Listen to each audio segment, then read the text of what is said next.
जो लोग क्रिप्टो खरीद करके लंबे समय तक होल्ड करते हैं, उस टॉपिक के ऊपर तो मैंने बहुत सारे वीडियो बनाए कि कौन से क्रिप्टो खरीदना सही होगा, क्या देखना होता है, कैसे लेना होता है, वो सब कुछ मैंने बताया आप सबको।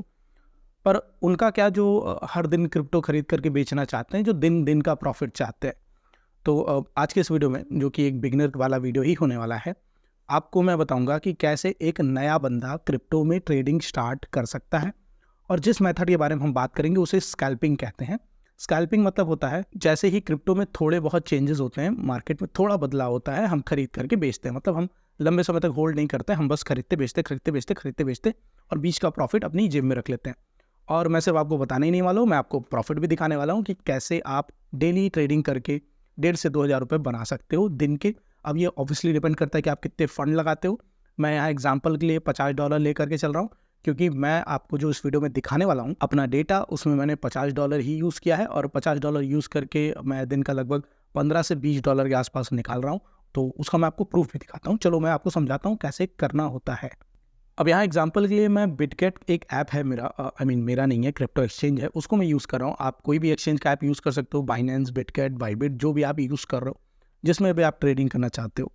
अब अभी के लिए मैं आपको अगर इसमें अपना फंड का बैलेंस दिखाऊं तो 47.36 है। अभी भी मैं $2.5 माइनस में हूँ, क्योंकि एक मैंने गलत ट्रेड ले लिया था। जब आप क्रिप्टो में ट्रेडिंग करोगे तो आपको समझ में आएगा कि प्रॉफिट और लॉस तो एक ही सिक्के के दो पहलू हैं।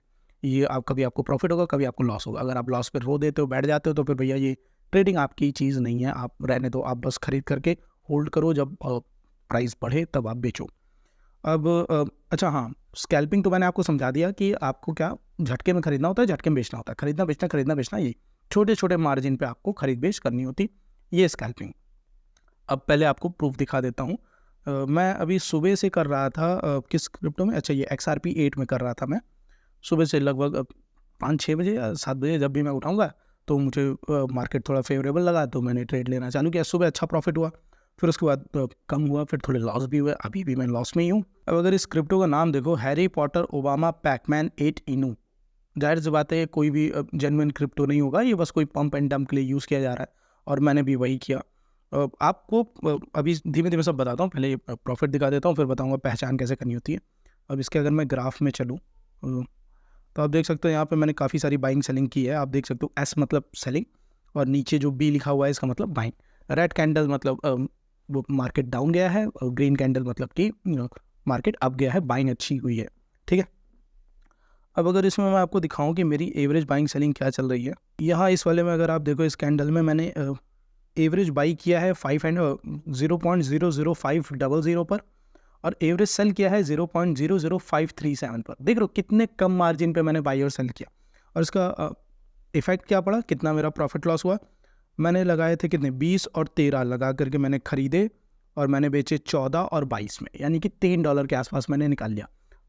डिफरेंस कितना, 0.00500 पर मैंने खरीदा, 0.00537 पे मैंने बेचा, और बीच का $3 जेब में रख लिया। अब अगर कंपैरिजन में देखें कि उस एक घंटे में मार्केट कितना ऊपर नीचे हुआ था, तो आप देख सकते हो यहाँ पर लो जो है 471 है, हाई 570 है। 100 के डिफरेंस में मार्केट, एक घंटे में मार्केट, ये क्रिप्टो जो है 0.001 तक का वेरिएशन आया था, 100 का, और उसमें मैंने सिर्फ 0.00037 का डिफरेंस पे बेचा और ख़रीदा, और इतने में ही मुझे $3 का प्रॉफिट हो गया। अब सिर्फ इतना ही नहीं, यहाँ पर ये हुआ। उसके बाद दूसरे वाले कैंडल में अगर हम देखें, बाइंग था मेरा 488, सेलिंग था 490, सिर्फ दो, दो है, बट वो दशमलव में कितने जीरो हुआ था, 1 2 3 4 5, अच्छा दशमलव में 4 जीरो के बाद 5वें नंबर पे, उसमें भी 2 के वेरिएशन मैंने खरीदा बेचा, और उसमें भी मैंने प्रॉफिट बुक किया। ऐसे ही आप देख सकते हो कितनी सारी कैंडल्स पे बाइंग और सेलिंग है मैंने। अब इसी को स्कैल्पिंग कहते हैं, जहाँ पर आप छोटे छोटे वेरिएशन में खरीद बेच लेते हो। अब स्टॉक में क्या होता है कि स्टॉक में जब आप धड़ाधड़ खरीदते बेचते हो तो उसे इंट्राडे कहते हैं, और उसमें आपको फ़ी भी लगती है, ज़्यादा लगती है कंपेरेटिवली क्रिप्टो के। क्रिप्टो में ट्रांजैक्शन फ़ी आपकी कम लगती है, तो उस केस में आपका प्रॉफिट ज़्यादा बुक हो जाता है। अब अगर मैं आपको अपने एसेट में चल के देखूँ, अच्छा मैं एक और तरीका फॉलो करता हूँ।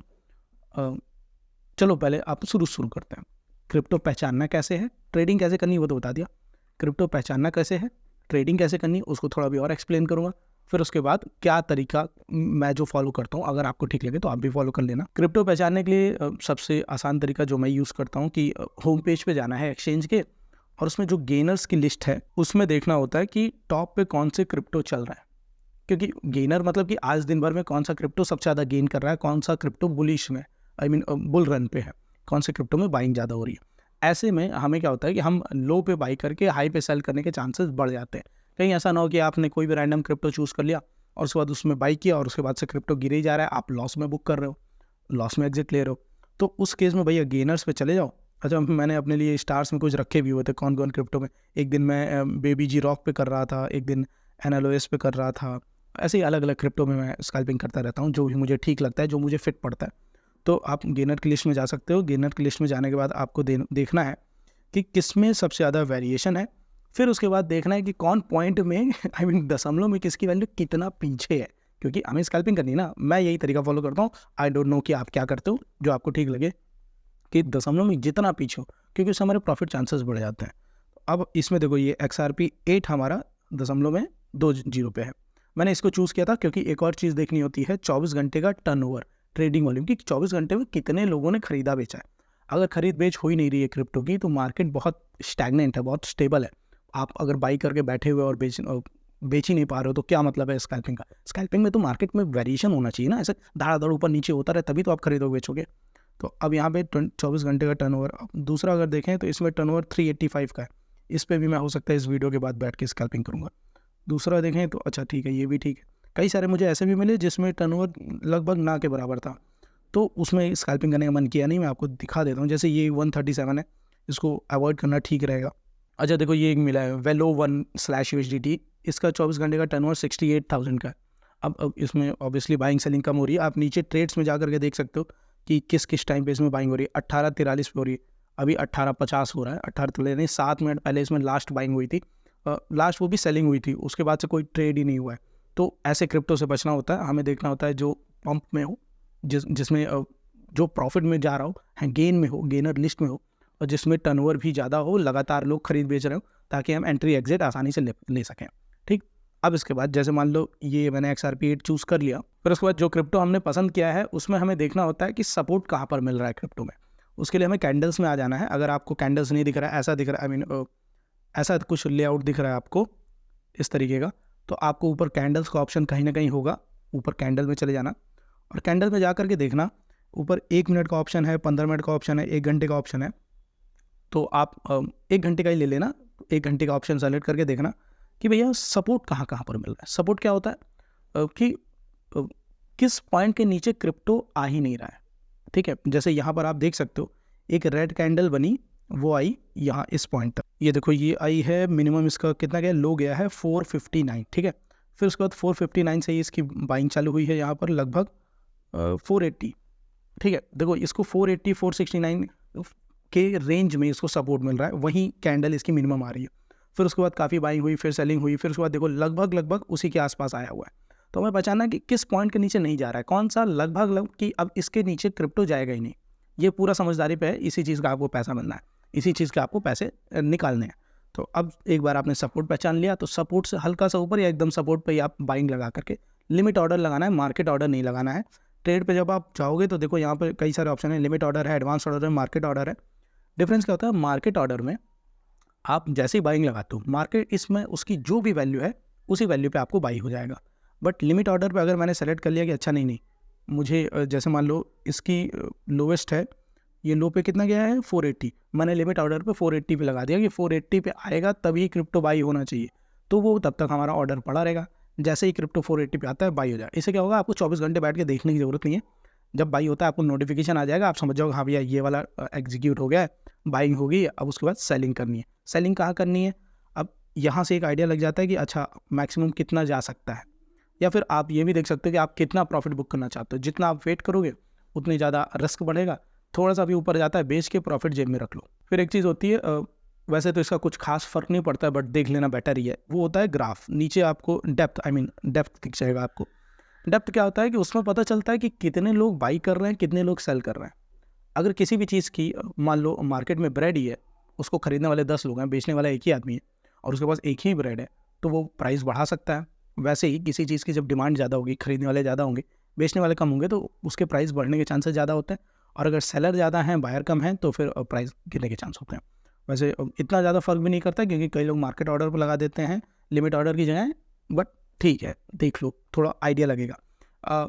शुरू में बहुत कम चांसेस है कि आप प्रॉफिट बना पाओगे, बट थोड़ा टाइम करोगे तो प्रॉफिट बनाना भी सीख जाओगे।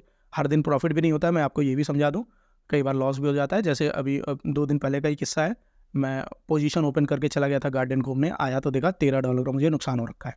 और अगर अभी सुबह का किस्सा बताऊँ, तो मैं पोजीशन ओपन करके सो गया था, उठा तो देखा मुझे $4 का प्रॉफिट हो रखा है। तो दोनों ही केस हो जाते हैं, आप पे डिपेंड करता है कि आप कैसे करना चाहते हो। और ओवरऑल प्रॉफिट में रहने का एक और तरीका मैं यूज़ करता हूँ कि जैसे मैं $50 का फंड लेके बैठा हूँ, जैसे ही 51 हुआ, $1 मैं फंडिंग उसको साइड रख दूंगा कि उस $1 के मैं क्रिप्टो बाई करूँगा ही नहीं, 50 पे ही मुझे खेलना है, जो भी मेरा प्रॉफिट होता है उसको निकालते जाना है। इससे क्या होता है ना कि वो आप उस मानसिक स्थिति से बच जाते हो जहाँ पर आपका वैल्यू $50 का फंड 60 हुआ, तो आपने सोचा यार अब इसको 65-70 कर लूँगा, उस चक्कर में पता लगा 55 पे आ गए या 45 पे आ गए। तो उस चीज़ से बचने के लिए जैसे जैसे आपका प्रॉफिट होता जाता है, आप उसको साइड रखते जाओ। अब अगर मैं दिखाऊँ, मैं क्या करता हूँ, मैं स्पॉट से अपने फ्यूचर वॉलेट में फंडिंग वॉलेट में ट्रांसफ़र कर लेता हूँ। जितना भी मेरा प्रॉफिट होता है, जैसे जैसे होता जाता है, उसको फंडिंग में ट्रांसफ़र करता जाता हूँ। जैसे अगर आपको मैं अभी इसमें दिखाऊँ, देखो सुबह मैंने 15 ट्रांसफ़र किया था, फिर उसके बाद 7 किया था, फिर वो वापस से मेरा थोड़ा क्रिप्टो ही खरीद लिया था, खुद पे कंट्रोल नहीं रख पाया, फिर वापस मेरे को हुआ कि नहीं वो पैसे नहीं लगाने, तो वो पैसे वापस से अपने फंडिंग में डाल दिया। फिर P2P सेल करके मैंने $21 बेचा ₹91 के हिसाब से, तो लगभग ₹2050 मेरी जेब में आ गए। ऐसे आप स्कैल्पिंग कर सकते हो। मैंने अपना भी किस्सा बता दिया, तरीका भी बता दिया। अभी भी बहुत सारे सवाल होंगे, आई नो, मैंने जल्दीबाजी में ये वीडियो बनाया है, तो जो भी सवाल हैं आप नीचे कमेंट कर दो, उन पे मैं आपको कमेंट में भी रिप्लाई दे दूंगा। और कोई अगर टॉपिक हुआ जिस पे एक्चुअली वीडियो चाहिए होगा, तो उस पर वीडियो भी बना दूंगा। उम्मीद करता हूँ वीडियो अच्छा लगा होगा। वीडियो अच्छा लगा, वीडियो को लाइक करना, चैनल सब्सक्राइब करना, और मैं मिलता हूँ आपसे अगले वीडियो में।